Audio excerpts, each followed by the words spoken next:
Lately I love asking this question of people. If you could be present at any Bible story all throughout Scripture, which one would you choose? I've heard a lot of people say, I'd choose the resurrection, definitely, or I'd choose David versus Goliath, and I'll give you a second to think about, if you could be present in person for any Bible story in all of Scripture, which one would you choose?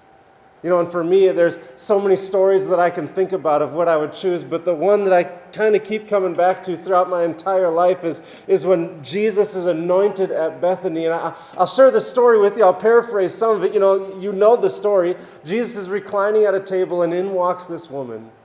And she breaks open this flask of pure nard, this very expensive ointment, and she anoints Jesus with it. And I'll read you this part. After the disciples see what happens and they get frustrated, they get angry, it says that they're indignant, saying, "Why this waste? For this could have been sold for a large sum of money and given to the poor." And Jesus says this. He says, "Why do you trouble the woman? For she has done a beautiful thing to me. For you will always have the poor with you, but you will not always have me." He did this in telling people and preparing for his burial, telling people he's not always going to be around in the way that he was in that moment.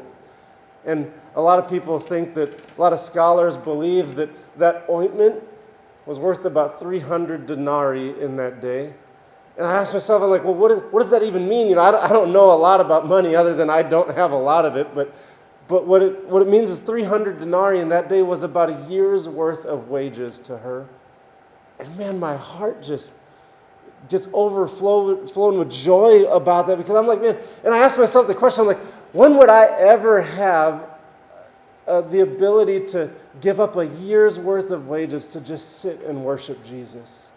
Would I have enough courage to even do that? And as I'm thinking about this, I read the next passage. You see, this woman gives up 300 denarii to worship Jesus, and then Judas, it says in verse 14, it says, "Then one of the 12, whose name was Judas Iscariot, went to the chief priests and said, 'What will you give me if I deliver him over to you?' And they paid him 30 pieces of silver. And from that moment on, he sought an opportunity to betray Jesus." Man, when I read that passage, I think about it, I'm like, this woman pays 300 denarii for this ointment to just sit and worship Jesus. A year's worth of wages to just sit and worship Jesus. And here Judas, for a tenth of that, for 30 pieces of silver, which many believe were also denarii, for a tenth of what she worshiped Jesus with, Judas betrays him with.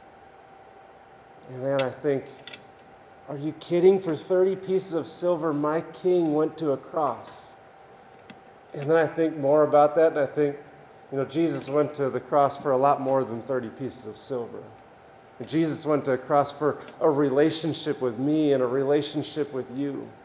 And that's much more valuable to him than 30 pieces of silver. So may we be like Mary, the courage, the boldness to worship Jesus, which, by the way, she broke a lot of cultural barriers by doing this. This was not culturally acceptable in her time, but she didn't care. That's all she knew how to do. That's the most she knew how to do.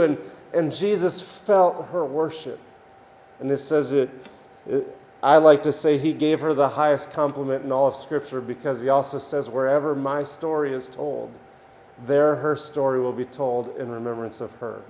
So may we be like her with the boldness and courage to worship Jesus to that extent.